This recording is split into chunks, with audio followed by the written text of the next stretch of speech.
Welcome to Influential Entrepreneurs, bringing you interviews with elite business leaders and experts, sharing tips and strategies for elevating your business to the next level. Here's your host, Mike Saunders. Hello and welcome to this episode of Influential Entrepreneurs. This is Mike Saunders, the Authority Positioning Coach.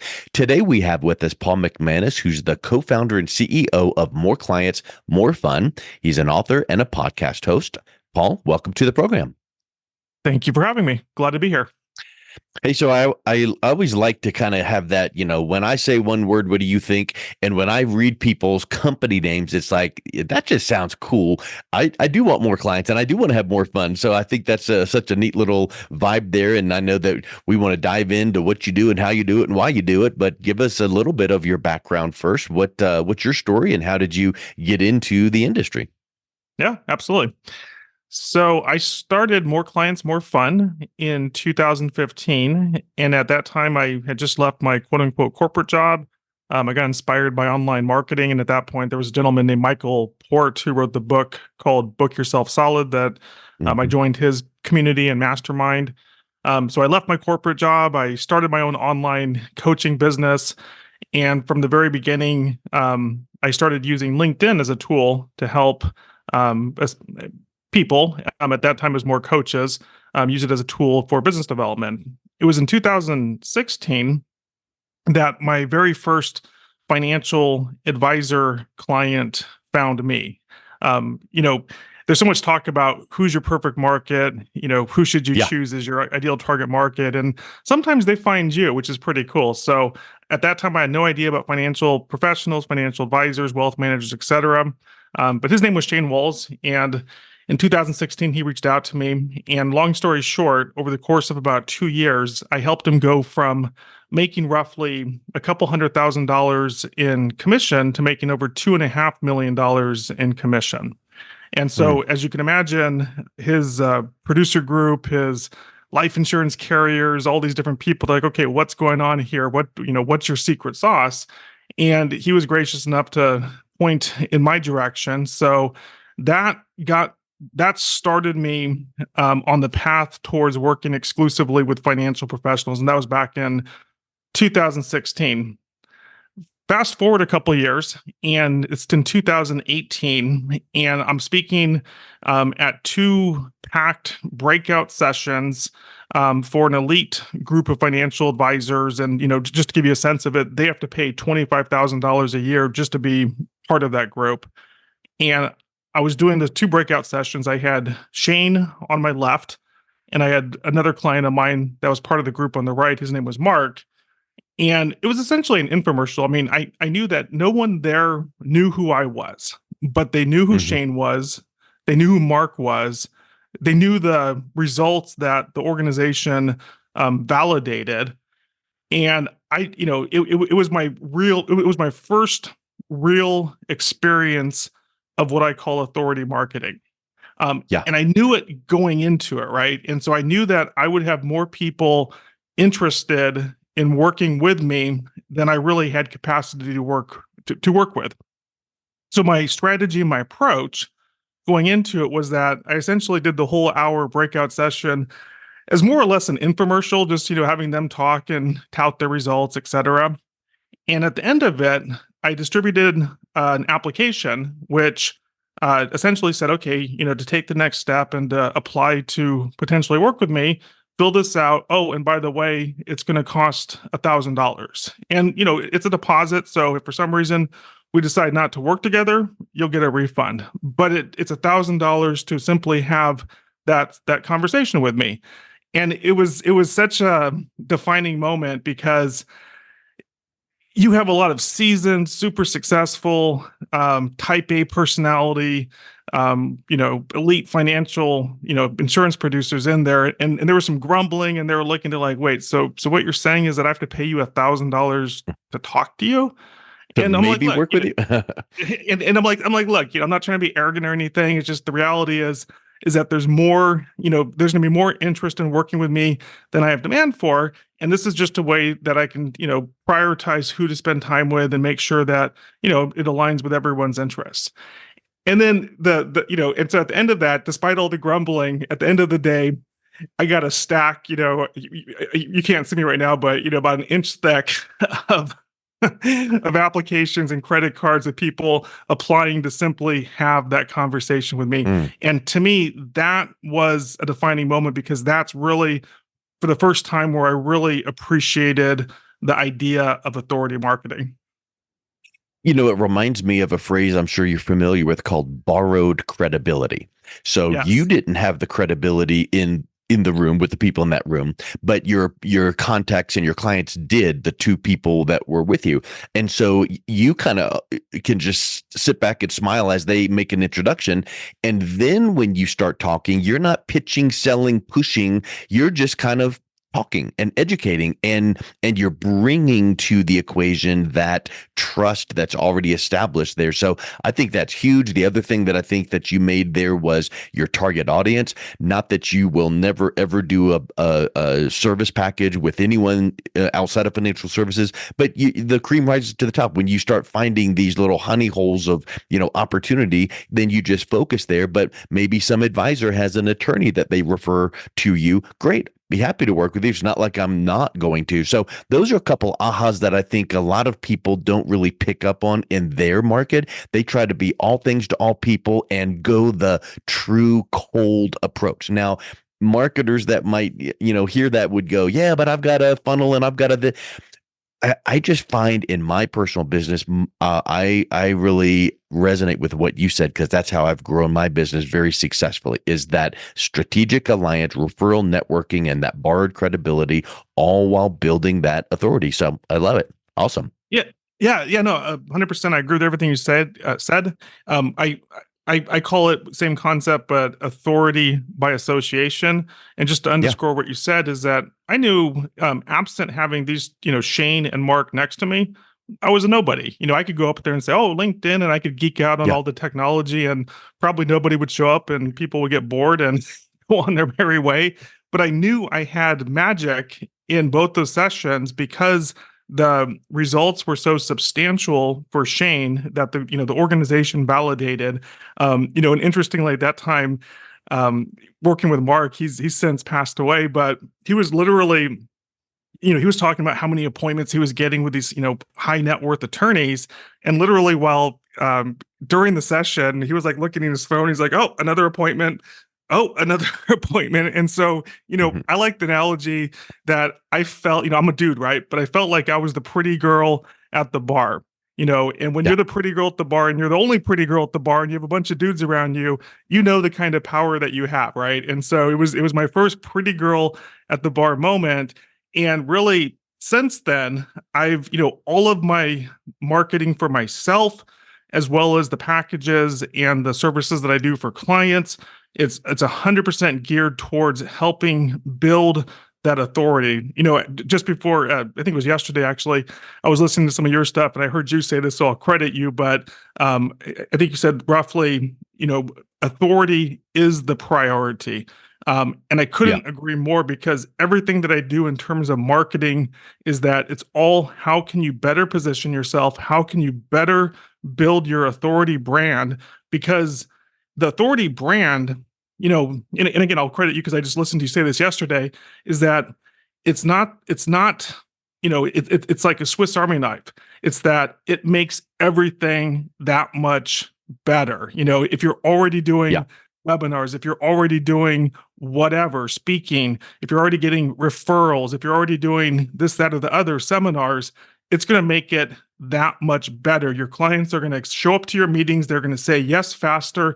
They're going to appreciate your time. They're going to be better clients.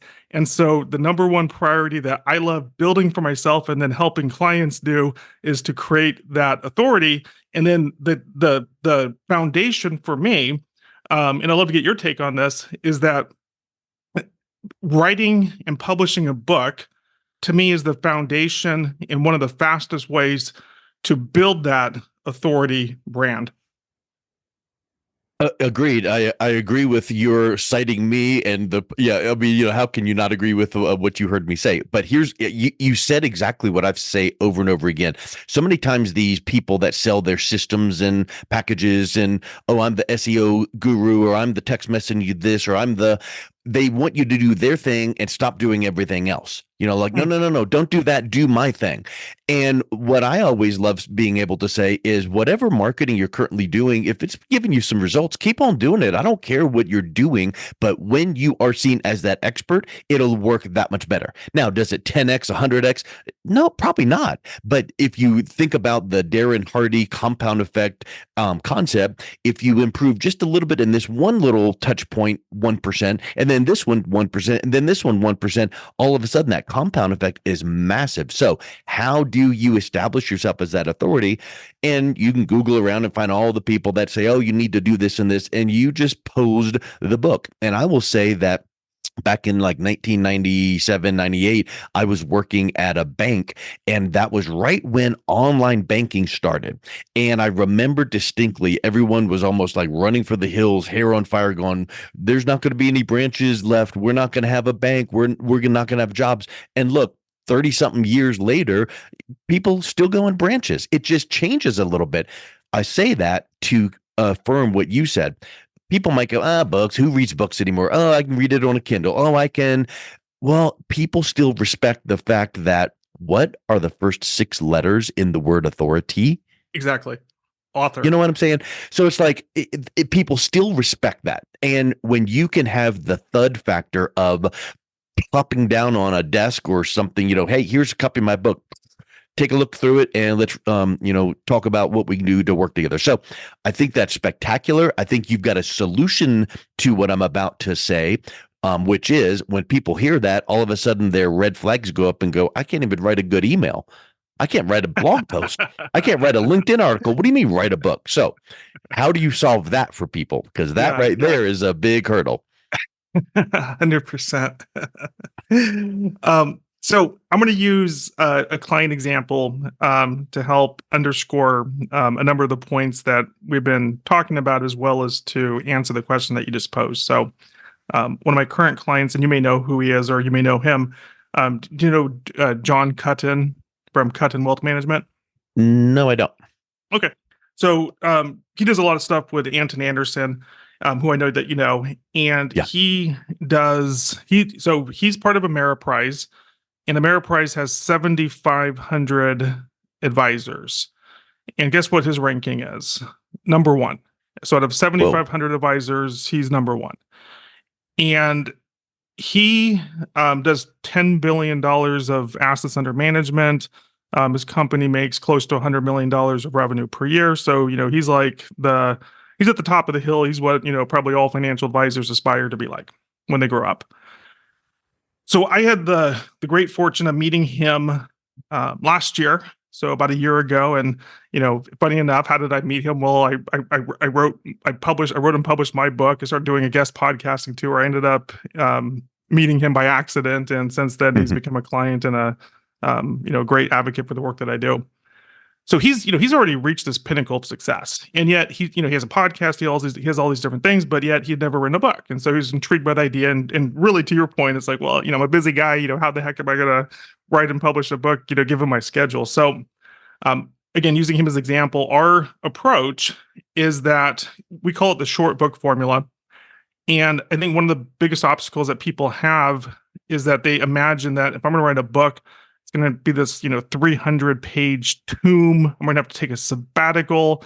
How am I going to get this done? And it's just overwhelming.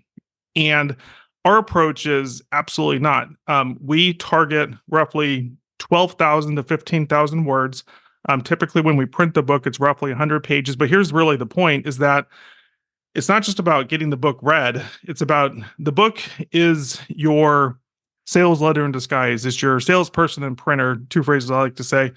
And the most important thing is not just to write it and have it sit on the shelf, but it's actually to get your ideal prospects to read it. And so when you write it at about 12,000 to 15,000 words, your ideal prospect can read it cover to cover in roughly 1 hour. Sometimes a little bit more depending on their speed, of course, but the idea is that they can read it, they can consume it in roughly 1 hour.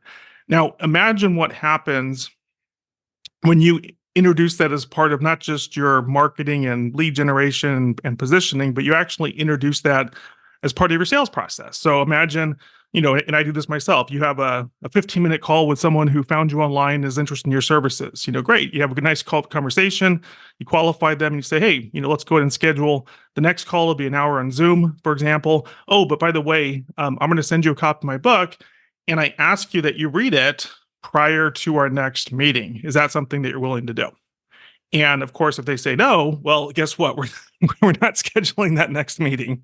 I find that at that point, 90% of the people say yes to it. And by the next meeting, assuming that they've done what they need, assuming that they've read it, I don't have to present. I don't have to, again, I heard you say this yesterday, based on Dr. Cialdini, this is persuasion. By the time they show up, they're already sold. I just smile, look pretty, haha, and ask questions, logistical questions, why is this important to you? What do you want to do next, etc. And, kind of a fun story that I wrote in my book is that occasionally they'll say, yeah, I'll read it. And then they show up and like, so busy, I didn't have a chance. Well, guess what you do then? You say, oh, well, and you say this politely and tactfully, but it's like, this is not going to be a good use of our time, right?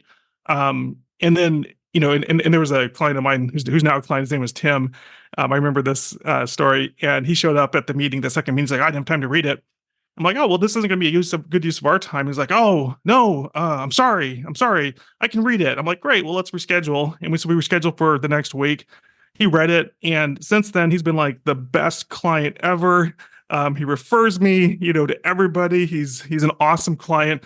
But it takes having that authority positioning and that confidence by, to say, if you're not willing to follow the steps that I've laid out, one, which includes reading my book, it's like, I'm not going to schedule the next meeting because to me, they're demonstrating that they're a tire kicker. But what's interesting is that what happens a lot of times is that the person says, yeah, I'll read the book. And so I take the time to send them a physical copy of the book. Sometimes I'll send them an audio book or both. And I remember from a couple of years back, and I actually write about this in my book, is that there was a gentleman named Tim who had scheduled a 50-minute call with me. He came in as a referral. He agreed to read the book. He showed up at the meeting a week later. First question I asked was, so what'd you get from the book? And he's like, oh, well, to be honest, I didn't have a chance to read it. And so immediately I said, well, and I said this tactfully, but, I don't know that this is going to be the best use of our time, he immediately started, stuttering and be like, oh, apologizing. I'm sorry. I can read it. Basically give me another chance. I said, great. If you're willing to read it, I'm happy to, reschedule with you. So we rescheduled for the next week. He read the book, showed up. And since then, this has been like 4 or 5 years now, but he's been like the best client ever. He's referred the heck out of me. And so the through line there is that when you have the book as an authority tool and you insert it as part of your process, not only do you get better results faster, but you allow yourself to have the confidence to do things like that, which is, I'm not chasing you. You've come to me. I'm the person with expertise. And again, I'm not trying to say this in an arrogant way, but if you want to work with me, these are the steps that you need to do. And you have to have the authority and the confidence really to be able to get away and do that. Have you ever heard of Marcus Sheridan? No. You may want to research him. He's how a lot of times people imprint, like the first time I hear this concept, I heard it from this person. So you always connect it to him. So I'm sure that he did not come up with this concept of content marketing.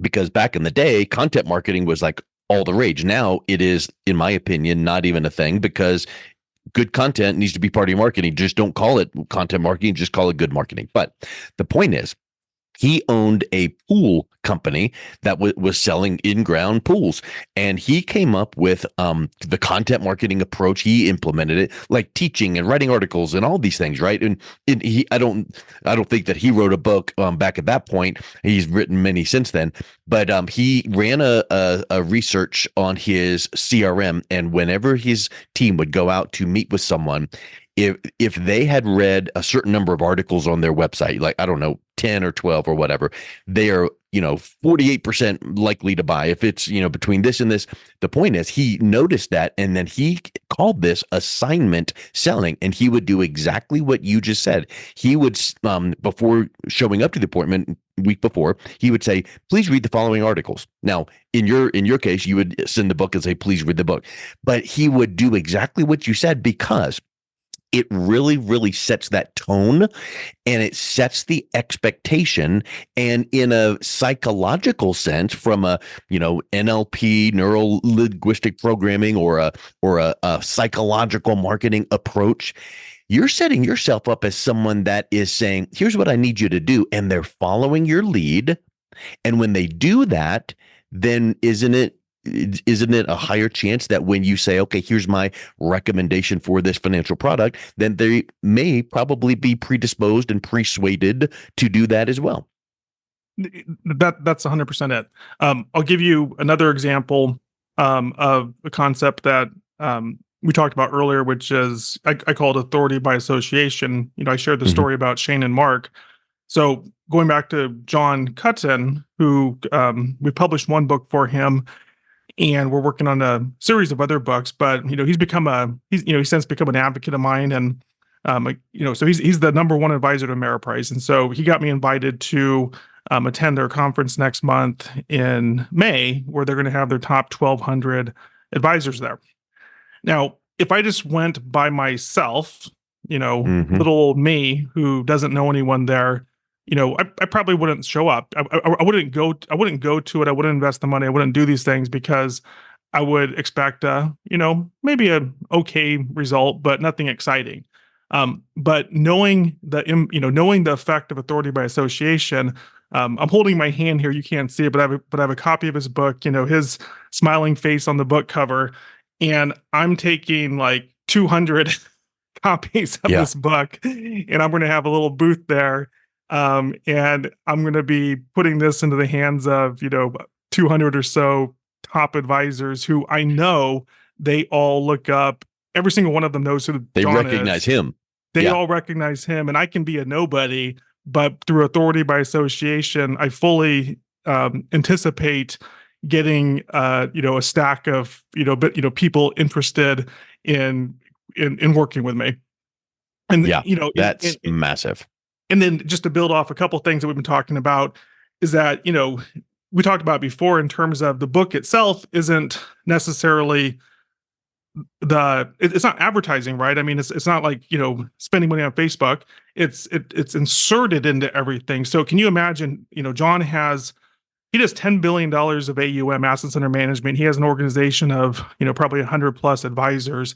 Can you imagine what's going to happen to his already extremely successful business when he inserts his book into that process? Yeah, massive. And success leaves clues.